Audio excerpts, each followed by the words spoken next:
शिवसेना नेता और महाराष्ट्र सरकार में मंत्री एकनाथ शिंदे बगावत कर चुके हैं। साथ ही ऐसा दावा कर रहे हैं कि उनके पास 40 से ज्यादा विधायकों का समर्थन है। इस बगावत के बीच महाराष्ट्र के मुख्यमंत्री उद्धव ठाकरे भी सामने आए। उन्होंने खुलकर कहा कि उन्हें कुर्सी का कोई मोह नहीं है और इस्तीफा तैयार है। लगे हाथ उन्होंने मुख्यमंत्री का सरकारी आवास वर्षा बंगला भी खाली कर दिया और सामान समेटकर अपने घर मातोश्री चले गए। अब महाराष्ट्र की राजनीति में किसके पास क्या विकल्प बचे हैं उस पर हम बात करेंगे, जिसमें सबसे पहले आती है विधानसभा भंग करने की स्थिति, जिसमें यदि मौजूदा सीएम उद्धव ठाकरे विधानसभा भंग करने की सिफारिश करते हैं तो राज्यपाल भगत सिंह कोश्यारी उनसे बहुमत साबित करने के लिए कह सकते हैं और यहाँ पेंच फंस सकता है। दूसरा, यदि मुख्यमंत्री को लग रहा है कि वे बहुमत खो चुके हैं तो वे खुद से भी इस्तीफा दे सकते हैं। तीसरा ऑप्शन एकनाथ शिंदे की सदस्यता का।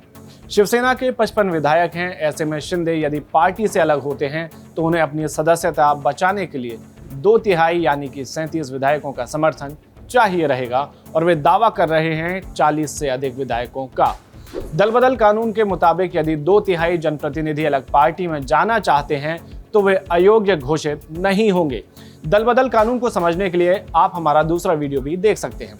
अब आते हैं चौथे विकल्प पर। यदि शिंदे शिवसेना का बहुमत जुटा लेते हैं तो वे नेता परिवर्तन कर सकते हैं, यानी कि वे अपनी मर्जी से उद्धव ठाकरे की जगह खुद को या अपने किसी भरोसेमंद को नेता चुन सकते हैं, जिसके बाद उनके पास बीजेपी में विलय या बीजेपी का समर्थन करने का ऑप्शन रहेगा।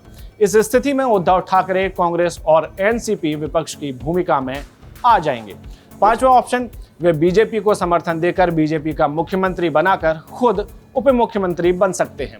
छठवां ऑप्शन, यदि शिंदे 37 विधायक नहीं ला पाते हैं तो उनके किए कराए पर पानी फिर सकता है। ऐसे में ना बहुमत शिंदे के पास होगा ना उद्धव के पास और फिर बारी आएगी राष्ट्रपति शासन की। तब महाराष्ट्र में धारा 356 के तहत राष्ट्रपति शासन भी लग सकता है, हालांकि इसके चांस काफी कम है। सातवां ऑप्शन हो सकता है कि शिवसेना के बागी विधायक इस्तीफा दे दें और फिर उपचुनाव में बीजेपी ये सीटें निकाल ले तो सरकार बीजेपी बना सकती है। आठवां ऑप्शन, यदि उद्धव ठाकरे एकनाथ शिंदे की सारी शर्तें मानकर बीजेपी के साथ सरकार बना लें जिसमें सीएम की कुर्सी बीजेपी के पास जा सकती है। और आखिर में ऑप्शन नंबर 9, जिसमें उद्धव इतने विधायक शिंदे से वापस ला पाते हैं जिनकी संख्या गठबंधन के विधायकों को मिलाकर बहुमत का आंकड़ा 144 या उसके पार हो जाती है तो उद्धव ठाकरे की सरकार बच भी सकती है।